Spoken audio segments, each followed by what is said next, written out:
إن الحمد لله وصلي وسلم على نبينا مصطفى محمد صلى الله عليه وسلم وعلى آله وصحبه أجمعين أما بعد أعوذ بالله من الشيطان الرجيم بسم الله الرحمن الرحيم സൂറ ബഖറയിൽ 115 അല്ലാഹു സുബ്ഹാനഹു വ തആല വിശദീകരിക്കുന്നു.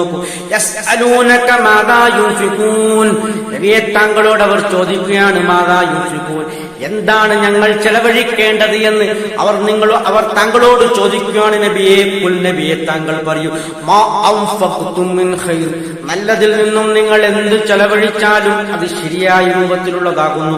നല്ലതായ എന്തും നിങ്ങൾക്ക് ചെലവഴിക്കാവുന്നതാണ്. അത് ആർക്ക് വേണ്ടിയാണ്, ആർക്കാണത് കൊടുക്കേണ്ടത് എന്ന മുൻഗണനാ ക്രമമാണ് അടുത്ത് ശേഷം അല്ലാഹു വിശദീകരിക്കുന്നത്. ഫലിൽ വാലിദൈൻ, നിങ്ങൾ മാതാപിതാക്കൾക്കാണ് ആദ്യമായി കൊടുക്കേണ്ടത്. നിങ്ങളുടെ മാതാപിതാക്കൾ കഴിവില്ലാത്തവരാണെങ്കിൽ ആദ്യ പ്രഥമ പരിഗണന നിങ്ങളുടെ മാതാപിതാക്കൾക്കാണ് നൽകേണ്ടത്. വൽ അഖ്റബീൻ, പിന്നെ നിങ്ങളുടെ കുടുംബത്തിലെ അടുത്ത ബന്ധുക്കൾക്ക് കൊടുക്കണമെന്ന് പറഞ്ഞാൽ നിങ്ങളുടെ കുടുംബത്തിലെ അടുത്ത ബന്ധുക്കളിൽ കഴിവില്ലാത്തവരുണ്ടെങ്കിൽ അവരെയാണ് അത് രണ്ടാമതായി നിങ്ങൾ പരിഗണിക്കേണ്ടത്. മൂന്നാമതായി യത്തീമക്കളെ പരിഗണിക്കണം.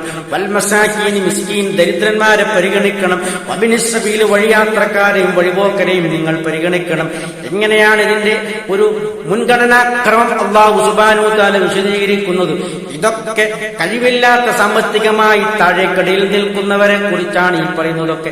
അതിൽ മാതാപിതാക്കൾ ഒന്നാം സ്ഥാനത്ത് വരും, രണ്ടാം സ്ഥാനത്ത് അടുത്ത ബന്ധുക്കളും, മൂന്നാം സ്ഥാനത്ത് യതീമക്കളും, നാലാം സ്ഥാനത്ത് മിസ്കീന്മാരും ദരിദ്രന്മാരും, അഞ്ചാം സ്ഥാനത്ത് വഴിപോക്കരും വരുന്നതാണ്.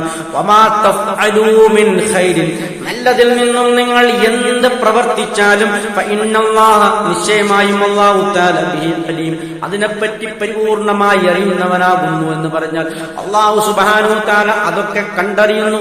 അതിന് കൃത്യമായ പ്രതിഫലം നിങ്ങൾക്ക് മഅ്ശറ വൽ സബീൽ ലഭിക്കുക തന്നെ ചെയ്യും എന്നാണ് ഈ പറഞ്ഞതിന്റെ അർത്ഥം. ഇതിന്റെ ആകെ പൊരുൾ എന്താണ്? നാം നൽകേണ്ടത് എന്താണ്? അത് ഖൈറായത് ഹലാലായ മുതൽ നിന്നാണ് നാം നൽകേണ്ടത്. അത് നൽകേണ്ടത് ആർക്കൊക്കെയാണെന്ന് അല്ലാഹു സുബ്ഹാനഹു വ തആല പേരെടുത്തുകൊണ്ട് വിശദീകരിച്ചു.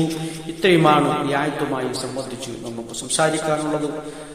സത്യമായി മനസ്സിലാക്കുന്ന സജ്ജനങ്ങളിൽ നമ്മെ അല്ലാഹു ഉൾപ്പെടുത്തി അനുഗ്രഹിക്കുമാറാകട്ടെ. അൽഹംദുലില്ലാഹി റബ്ബിൽ ആലമീൻ.